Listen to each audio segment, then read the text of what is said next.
Voilà donc un nouveau problème. Avant ça, je vais donner une petite information. Bon, pour ceux qui sont intéressés par l'achat d'une calculatrice graphique Graph 35 plus de chez Casio, c'est une très belle calculatrice qui permet de faire, je veux dire, des petits graphiques et donc l'avoir en main peut aider énormément. Bon, ici le calcul est le suivant, partager le nombre 40 en 3 parts. Donc le premier divisé par 2, le deuxième divisé par 3, le troisième divisé par 5 donne le même quotient. Alors, déterminer ces trois nombres. Bon, le premier divisé par 2, ça c'est le premier nombre. Le deuxième divisé par 3, c'est le deuxième nombre. Et ça c'est le troisième nombre divisé par 5. Donne le même quotient. Alors, déterminer ces trois nombres qui partagent le nombre 40 en trois parts. Le premier, deuxième et troisième. Donc, soit x le premier nombre, soit y le deuxième nombre ou le second nombre, soit z le troisième nombre. Sachant que la somme des trois nombres fait 40, c'est-à-dire que x plus y plus z égale 40. Vraiment, on sait bien que le premier nombre divisé par 2, le deuxième nombre divisé par 3 et le troisième nombre divisé par 5 donnent le même quotient. Le quotient, en fait, c'est le rapport qu'on a ici. C'est la division entre x et 2, y est 3, z est 5. C'est ce qu'on appelle le quotient. Je vais l'appeler Q, Q et Q. Donc ils ont le même quotient, c'est-à-dire x divisé par 2, y divisé par 3, z divisé par 5. Voilà, et là j'ai bien un système de deux équations à trois inconnus. Mais ici on a une triple égalité, donc ça va permettre de résoudre. Bon, donc ça c'est la mise en équation est ici, mise en équation. Ça, ce sont les, comment on appelle ça, les choix des inconnus. Donc c'est I, choix des inconnus, mise en équation. Maintenant, on va faire la résolution de l'équation. Puisqu'on a l'équation étant présente, on va résoudre. Bon, donc, on va faire x plus y plus z. X plus y plus z égale 40. X plus y plus z égale 40. X plus y plus z égale 40. Sachant qu'ici, on a x demi égale y sur 3 égale z sur 5. X demi égale y sur 3 égale z sur 5. X demi égale y sur 3 égale z sur 5. On a bien deux équations à trois inconnues, mais il y a une astuce ici. Pourquoi? Parce qu'ici, je vais faire par substitution, la méthode par substitution. Donc, je vais remplacer ici, je vais mettre du x partout pour trouver x. Donc, c'est x plus y vaudra y vaudra 3 demi-x. Y, si je prends cette double équation aussi, y vaut 3 demi-x. Voilà. Et z, par rapport à x, hein, je prends celle-ci et celle-là, z vaudra 5 demi-x. Donc égale 40. Donc je sais la résoudre facilement. Ici, je vais l'écrire en fonction d'y. Donc j'ai x, ça vaut, x vaut 2 tiers de y, en prenant ces deux-ci. X vaut 2 tiers de y, plus y, plus, et z, je prends ces deux-ci, ce qui fait y vaut 3 cinquièmes de z, égale 40.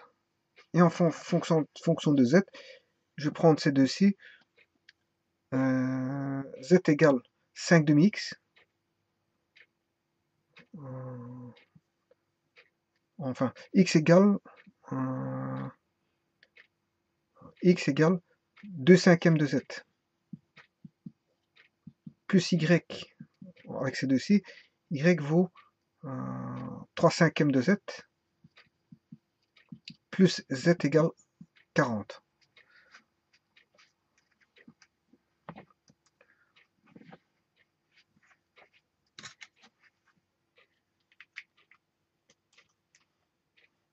Si je me suis trompé, c'est y. Hein. 3, c'est y. Je vais recontrôler ici, parce que j'avais mis z. En fait, je vais avoir tout du y. Le y, ce sera 5 tiers, pas 3 cinquièmes. Le y vaut 3 cinquièmes. Le y, enfin, c'est le z 5 tiers, 5 tiers. Le z vaut 5 tiers par rapport à y. Voilà. Parce que je vais retrouver des demi, tiers, tiers, cinquième, cinquième. Voilà. Bon, maintenant, ici, je mets tout en demi, tout en tiers, tout en cinquième. Hein. Donc, on a en tiers, 40 entiers en demi, ça fait 80, 120, et en cinquième, 200. Ce qui fait 2x plus 3 plus 5x, 2 plus 5, y plus 5 plus 3y,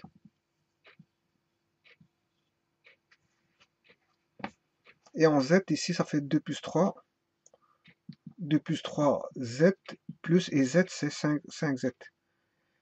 Alors on retrouve bien donc un x va donner 2x, un y va donner ici, dans ce cas-ci, si je m'en tire, 3y, et un z va donner 5z. Voilà. Puis on additionne 2 cinquièmes plus 3 cinquièmes, 2 tiers plus 5 tiers, et 3 demi plus 5 demi. Donc ce qui fait 8, ce qui fait 10 demi x égale 80 divisé par 2, ça fait 40. Donc x égale 80 sur 10, x vaut 8. Celui-ci ici, 2 plus 5, 7, 7 plus 3, 10, ça fait 10 tiers de y égale 120 tiers. Bon, je simplifie par 3, ce qui fait y égale 12. Et enfin en z, 2 plus 3, 5z, ce qui fait 10z sur 5 est égal à 200 sur 5, ce qui fait 10z égale 200, z égale 20.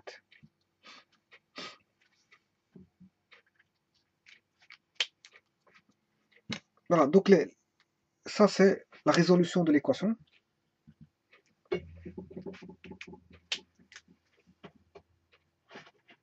La résolution de l'équation, bon, on va faire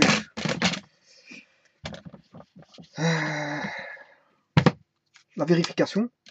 Donc le premier divisé par 2, le deuxième divisé par 3, et le troisième divisé par 5, et la somme doit faire 40. Voyons voir. Le premier, c'est 8 divisé par 2.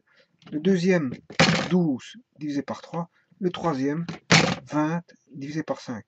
Alors, 4, 12, ça fait 8 divisé par 2, 4 divisé par 3, 4, 20 divisé par 1. Ah, là j'ai un petit problème là.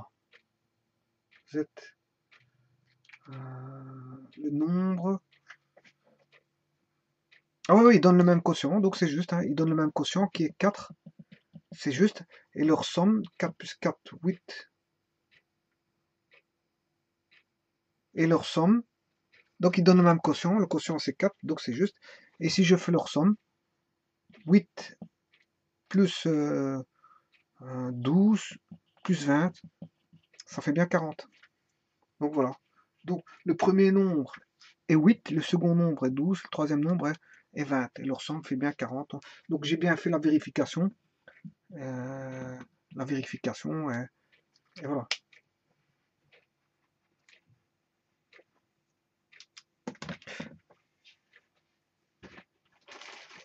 Bon, mais on pourrait, un problème comme ça, on pourrait le...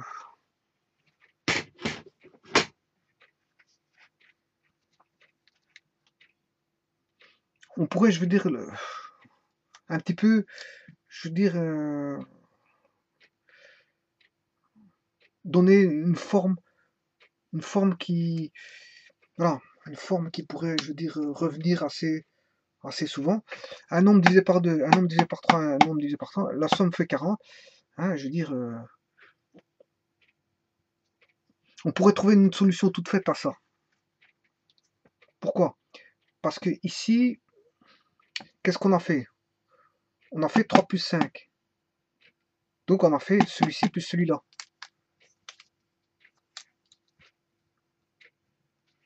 Donc on a fait 3, 3 plus 5 plus 2. 3 plus 5 plus 2. Voilà.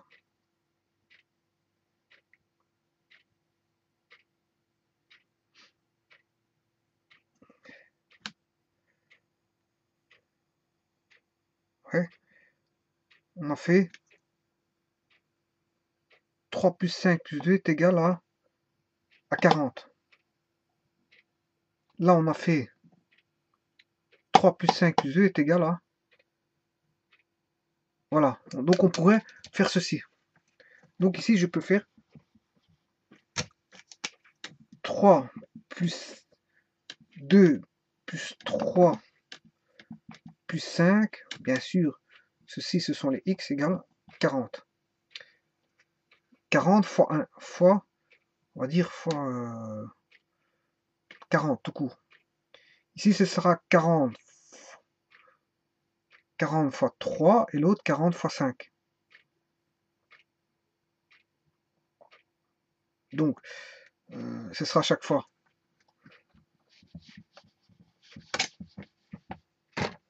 2 plus 3 plus 5, y est égal à 40 fois 3. 2 plus 3 plus 5, z est égal à 40 fois 5. Pourquoi fois 5? Parce que le z est divisé par 5. Là, le y est divisé par 3. Donc, je fais fois 3. Et là, le x, il est divisé par 2, donc je vais faire fois 2. Voilà. On va essayer ça. Donc, 8, ça fait 10x égale 80. Donc, x est bien, vaut bien 8. Donc, c'est juste. Là, 10y égale 120. Donc, y égale 12. Et 10z égale 200. Z égale 20. Voilà les trois chiffres. Enfin, les trois nombres. Les trois nombres sont là. Maintenant, pour aller encore plus vite,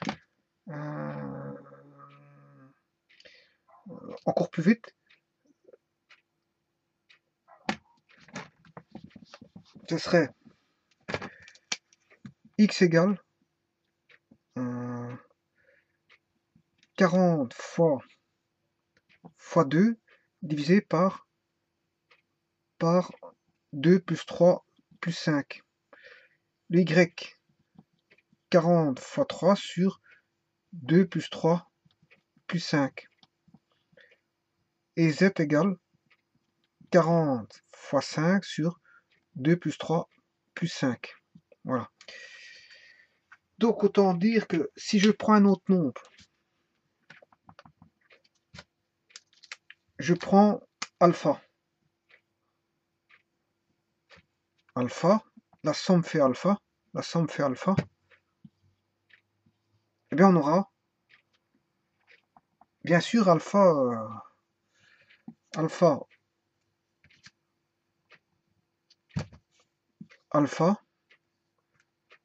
voilà, je le formalise pour avoir le généralisé, pour pouvoir le généraliser, voilà. Et ici, ce sera la somme des, si j'ai le partage en bêta, gamma, delta, donc j'aurai bêta, gamma et delta, bêta, gamma et delta, bêta, gamma et delta, j'aurai bêta plus gamma plus delta. Et là, j'aurai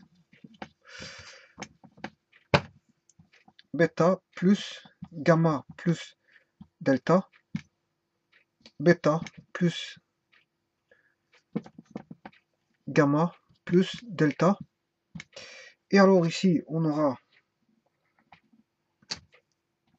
bêta, gamma et delta. Donc, supposons que maintenant, partager donc la somme x, y, z vaut 50 et que le premier divisé par 3 est égal au deuxième divisé par 4 est égal au troisième divisé par 5, je peux trouver le x en faisant quoi? 50 fois 3, 50 fois 3 sur la somme qui est 3 plus 4 plus 5, voilà. Donc ce qui fait 150 divisé par 9, 10, 11, 12, 150 divisé par 12, le y sera 50 fois 4 sur 12, et le z 50 fois 5 sur 12. Voilà ce qui fait 200 sur 12 et 250 sur 12. Bon, on va calculer ça.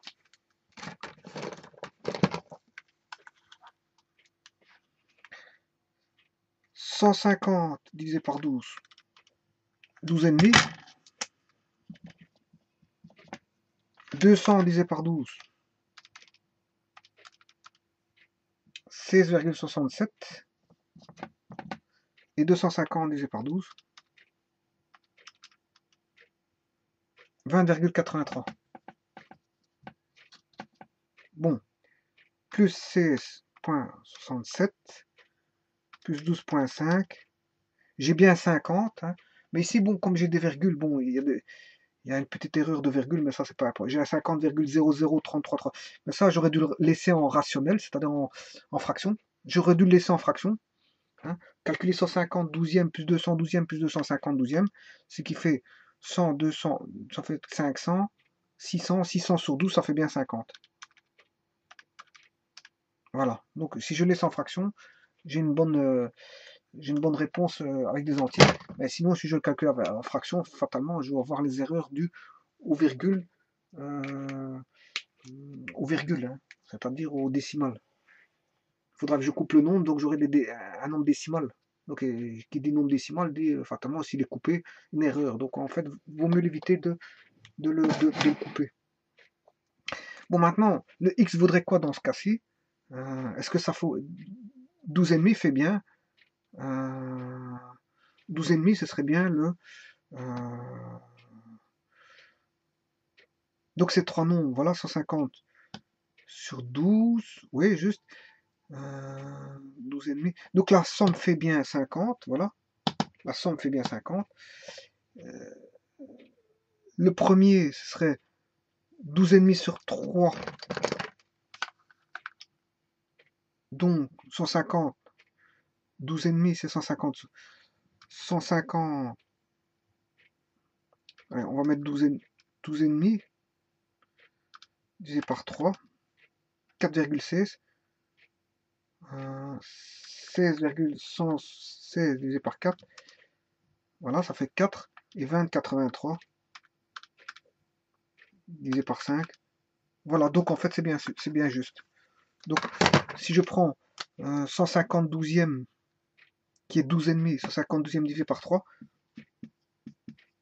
150 douzième divisé par 3, ceci c'est égal à 200 douzième divisé par 4, ils ont le même quotient, hein, et ça c'est égal à 250 douzième divisé par 5. On va voir, on va calculer ça tout de suite. Donc ce qui fait 150 12 fois 3 sur 1 est égal à 200 douzième fois 1 quart, c'est un tiers. Hein. 1 tiers est égal à 250 sur 12 fois 1 cinquième. Voilà.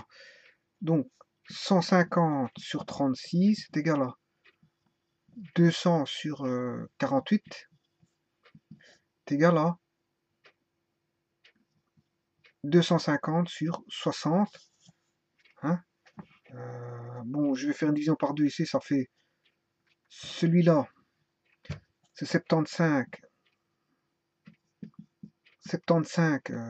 18e. Voilà. Qui vaut aussi, si je divise par 3, ça fait 25 sixième. Hein. Par 3, ça fait 25. 25, 50, 75, ce qui fait 25. 18 par 3, ce qui fait 6. 25 sixième. Voilà. 200 divisé par... Voilà. Si je divise 200 par 8, ça fait... Celui-ci, ça fait bien 25. 48 divisé par 8, ça fait bien 6. Et 250, je divise par 10, ce qui fait 25 sixième. Et vous voyez qu'ils ont tous le même quotient, en fait. Voilà. Donc je peux appliquer une formule générale qui est ici. Hein. Voilà. X, Y, Z est égal à ceci. Voilà. Et je peux même dire que bêta plus gamma plus delta, je peux le mettre sur une forme sigma. Voilà. Donc j'aurai X égale alpha bêta sur sigma, Y égale alpha gamma sur sigma, et Z est égal à alpha sigma sur delta. Donc on aura toujours un rapport alpha sur sigma. Toujours. Alpha sur sigma. Alpha sur sigma. Alpha sur sigma. Donc alpha, le nombre divisé par la somme des trois là, fois le nombre qui divise la variable en fait. Non. Donc alpha sur sigma. Voilà. Et alpha sur sigma fois bêta, gamma et delta. En d'autres termes, on peut avoir x sur bêta est égal y sur gamma et z sur delta. Et là,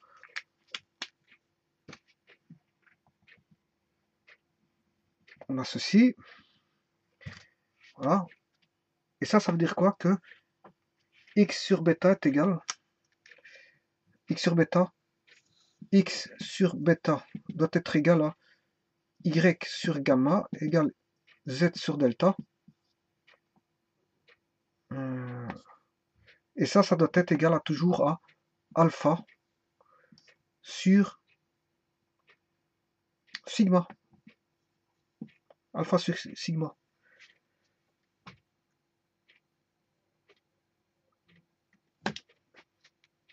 Voyons voir un autre exemple.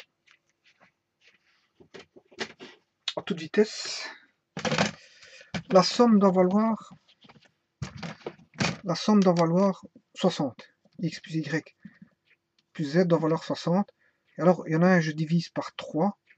L'autre par 7. Le deuxième nombre par 7. Pour qu'ils aient le même quotient. Et le troisième par 8, par exemple. Eh bien, il suffit de faire x égale x sur 3 égale y sur 7 égale z sur 8 est égal à 60 sur la somme qui est 3 plus 7 plus 8. Voilà. Et là, je sais tirer le x, je sais tirer le y, je sais tirer le z parce que là, j'ai un nombre. Et donc, tout sera proportionnel à ce nombre-là. Voilà. Je vous remercie.